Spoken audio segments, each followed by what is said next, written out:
Lunes de salud mental, como siempre, y nos vamos a hacer cargo de una legislación que ha avanzado en nuestro país y que a partir del año 2026 va a prohibir el uso de celulares en los colegios. Esto afecta a todos los niveles educativos, desde la educación parvularia y hasta la educación media. Obviamente para usos pedagógicos o con algunas excepciones, ¿no? Están considerados, me imagino que habrá algún tipo de protocolo en cada establecimiento también para lidiar con aquello, pero es una conversación de la que nos fuimos haciendo cargo de a poco, sobre todo a partir de la pandemia, y que es una de las especialidades de nuestra invitada, Viviana Tartakovsky Pessoa, es de la casa, ¿no? Sí. Psicóloga, directora de la carrera de la Escuela de Psicología de la Universidad Bernardo O'Higgins y autora de Los nuevos desafíos como padres en el siglo XXI, estrategias para acompañar exitosamente el uso de la tecnología en niños, niñas y adolescentes. ¿Cómo estás, Vivi? Bien. Hola, Vivi. Gracias por la invitación. Lo necesito. Parte gustándome esto porque dice estrategias para acompañar exitosamente el uso de la tecnología. O sea, aquí no estamos demonizando nada. Exactamente. Muy bien. Sí. Ando aplicando. Me detuve en lo mismo. Sí, o sea, claramente la prohibición por sí sola no resulta. Si bien hay países donde se ha prohibido, como Australia, que hoy día es como icónico en términos de esas legislaciones. En Australia es el de los países que más lleva de la delantera en relación a alfabetización digital. Entonces, si ustedes me preguntan, uno esperaría que esta legislación fuera de la mano con alfabetización digital para los profesores, las profesoras, para los padres, madres y cuidadores principales, porque si no, la verdad es que como que se pierde, ¿cierto? Y esa prohibición finalmente podemos pensar que no va a tener mucho asidero en algunas familias si no se comprende realmente por qué es importante, cuándo usar la tecnología, en qué edad, en qué contexto, si es una plataforma educativa o recreativa solamente. Entonces hay una serie de distinciones que es importante que las mamás, los papás y los cuidadores principales las conozcan. ¿Cómo lo ves tú acá en términos de lo que tenemos hoy, Vivi, ¿no? Respecto a por algo se toma esta decisión, por algo se toma esta medida. Me imagino que habrá ahí un barrido, un diagnóstico, qué sé yo. Tu mirada desde lo que tenemos hoy día, por ejemplo. Sí, mira, yo creo que desde lo que tenemos es bastante, entre comillas, positivo, porque hay muchos. Primero, Chile es el país con mejor internet de Latinoamérica y el Caribe.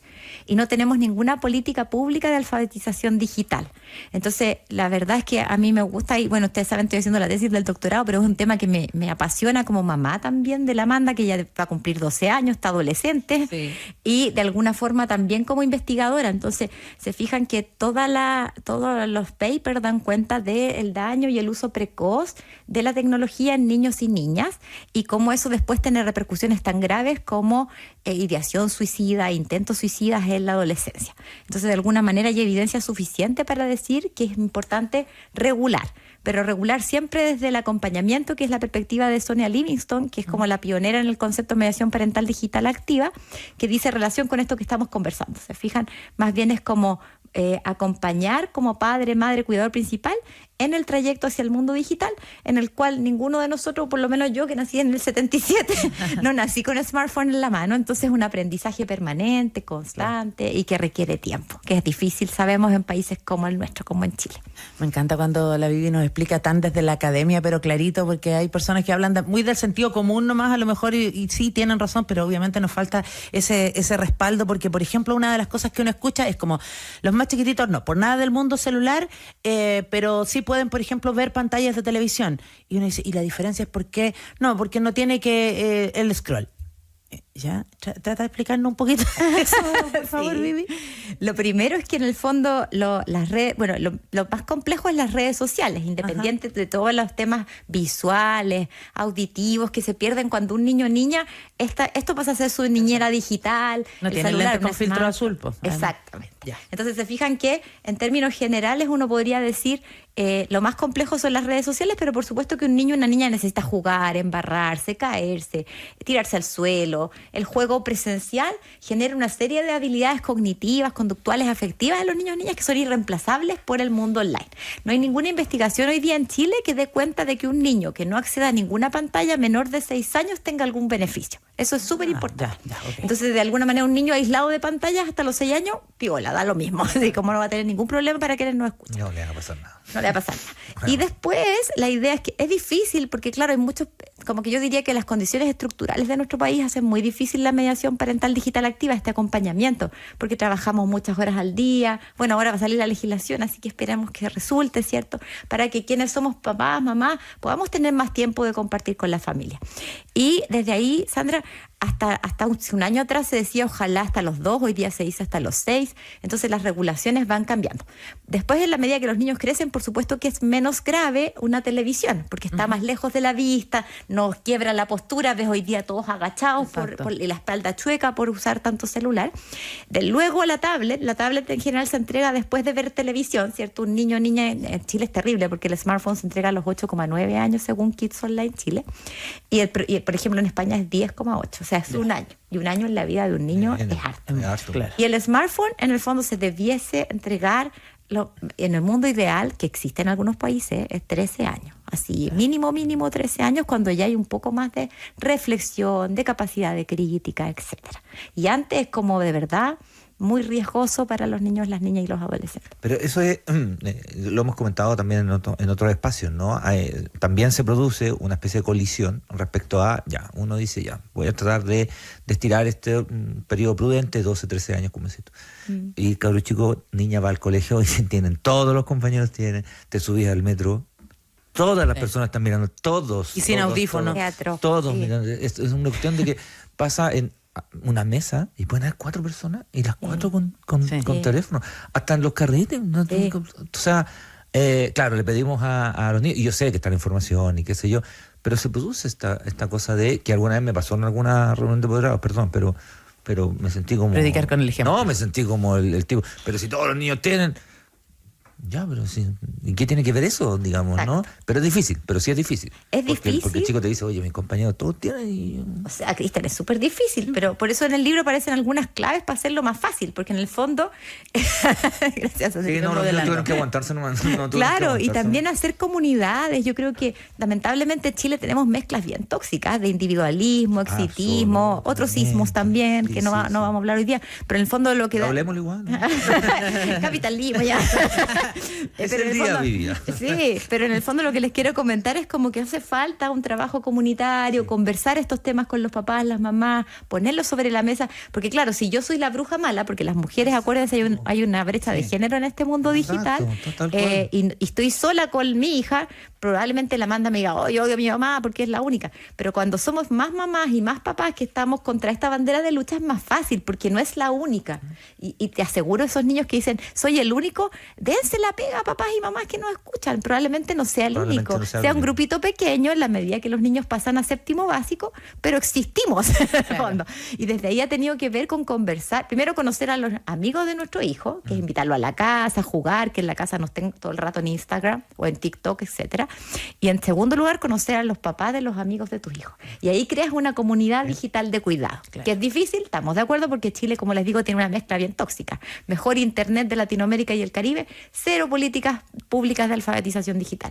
Entonces, tú ponías el ejemplo súper bueno, Cristian, pero si uno va a Lima, si uno va hasta Buenos Aires, no ves tantas mesas con niños con la tablet encima en los restaurantes. Fijan que hay más cultura, la gente lee más también, hay internet más malo. Entonces conversan entre ellos, la vida familiar, exactamente, porque ahí hay un punto súper relevante que efectivamente cuando uno dice, no, pero es que el niño no puede estar en una burbuja y etcétera, recordemos cómo éramos nosotros que no teníamos celulares. Si pasaba algo en el colegio, ¿qué hacían? Llamaban al teléfono fijo de la casa. Bueno, aquí llamarán al celular de su padre o madre si es que pasa algo, o adulto responsable en este caso, ¿no? Hay lugares en el mundo donde, por ejemplo, se les quita el celular a los niños al ingresar, se dejan en una caseta, en un locker, en una oficina, donde sea, whatever, y por ejemplo a los mayores se les entrega de vuelta en la hora de almuerzo y a los más pequeños no, hasta que salen. Ese tipo de medidas hay que irlas adoptando también a la par de esta digitalización, como tú dices, Viviana, porque efectivamente uno, por ejemplo, no sé si todo el mundo sabe manejar los filtros que hay, por ejemplo, parentales para controlar que no le lleguen cierto tipo de imágenes a los niños, cierto tipo de contenidos a los niños. Uno como que, y también entiende cuando de repente las mamás dicen, pero es que estoy todo el día con tantas cosas, déjenme un rato de libertad para pasarle la pantalla para que juegue 10 minutos, no sé. Claro, y un rato de libertad estaría bien. Te fijas, si tengo un chico de 13 años, por supuesto que puedo tener 1 hora al día en que navegue, pero sabiendo también, Sandra, los filtros son bien riesgosos porque cada vez aparecen nuevas tecnologías que van igual mostrando pornografía. La pornografía es un temón en nuestro país, en los niños y niñas acceden muy tempranamente. Ayer lo conversaba en un almuerzo familiar y me decía mi marido, pero nosotros también veíamos revistas porno yo no, pero mis amigos a los 12 años. Los otros compañeros, no.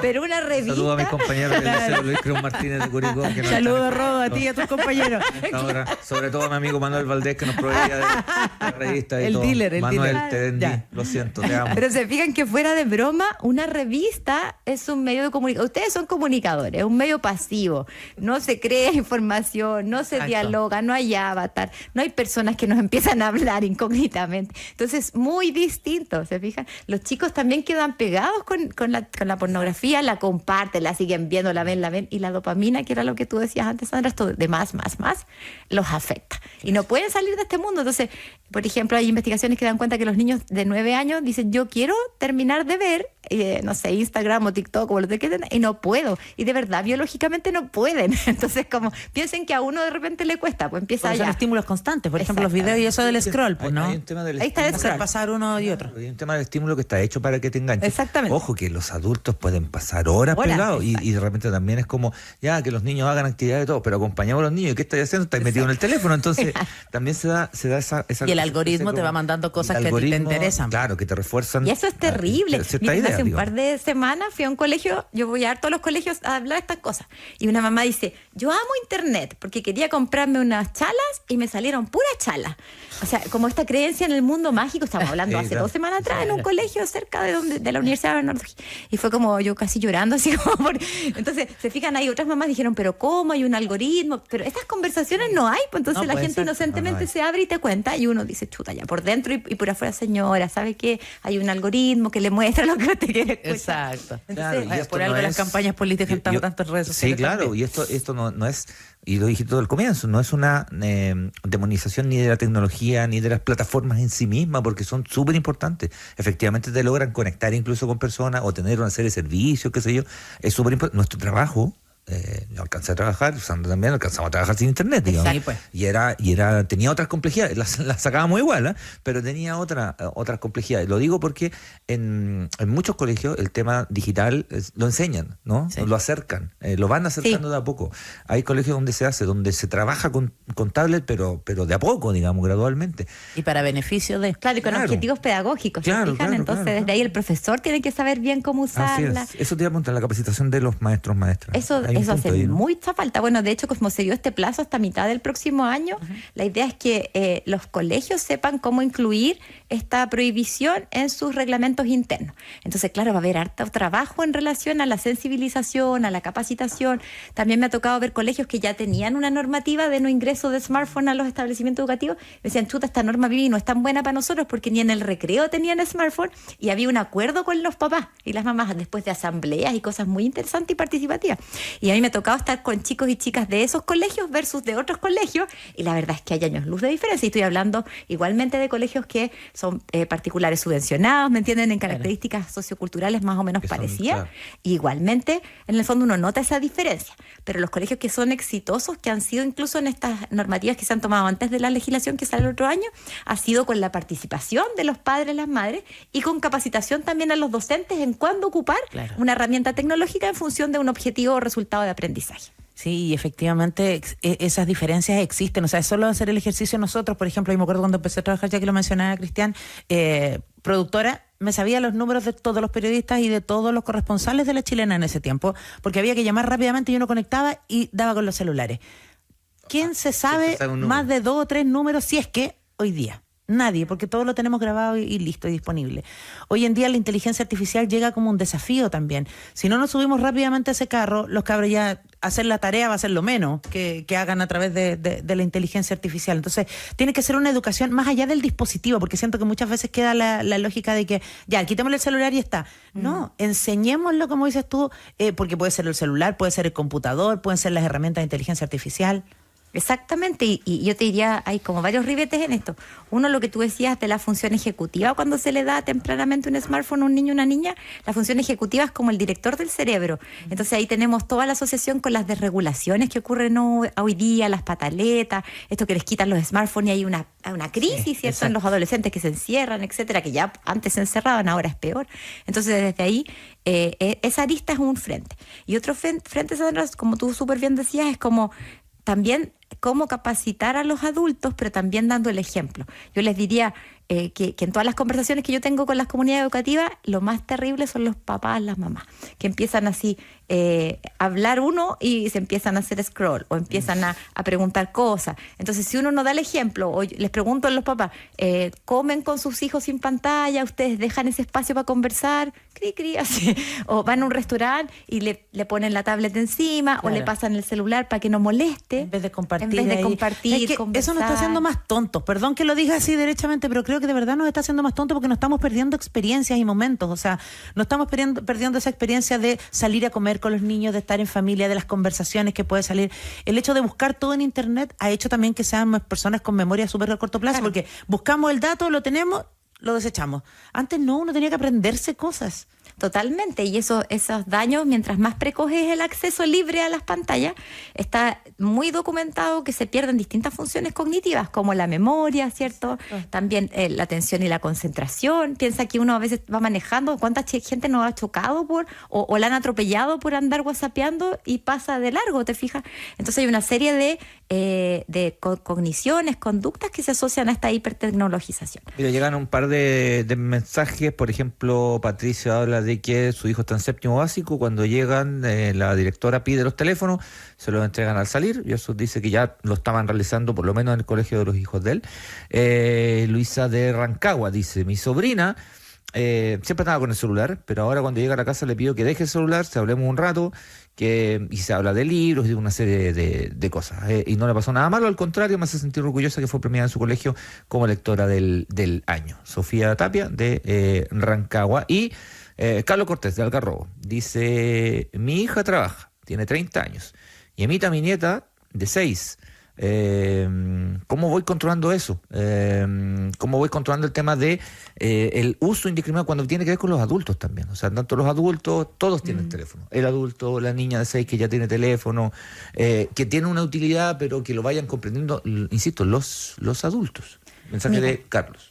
Primero, felicitar a los dos primeros radioescuchas, porque qué bonitas las prácticas y la lectura, sí. O sea, maravilloso en Chile que no se lee nada. De hecho, el libro lo tuvimos que hacer con códigos QR, como tiene resúmenes, tiene acceso a videos. Sí, por si la gente no quiere leer, para facilitar la pega. Y en segundo lugar, el último auditor, pucha, qué complejo, porque si a los 6 años le compraron un smartphone, primero habría que ver ¿por qué le compraron un smartphone? Muchas veces me toca que a los 6 les compran porque incluso los magistrados de familia le dicen que para mantener el régimen comunicacional con la persona que no tiene, ¿cierto? Que hace el régimen comunicacional y no es el cuidador principal, les compren un smartphone. No, lo he visto por lo menos ya en 3 veces. Entonces ahí ver qué dispositivo le compraron, si tiene internet, porque puede ser, ojalá que sea, no creo, pero que sea de estos almejitas que se abren, porque si es para comunicarse, para hablar por teléfono, no tiene por qué tener internet, ¿se fijan? Y si ya le compró internet, ahí habría que ver qué está viendo, a qué tiene acceso, y ir cuidando, ir hablando del tema, porque en el fondo se fijan que a los 6 no puede haber un autocuidado digital, es imposible. No, o sea, recién está aprendiendo a leer además. Exactamente, entonces probablemente no entienda muchas cosas, ojalá tenga confianza para preguntarle a alguien, y ojalá también esto, a los 6 todavía lo bueno es que no hay una adicción propiamente tal. Bueno, yo he visto niños de 2 años bastante adictos, pero sí, eso dura una pataleta máximo 2 semanas. En cambio, si un niño es adicto a los 16, ya puede incluso tener que internarse.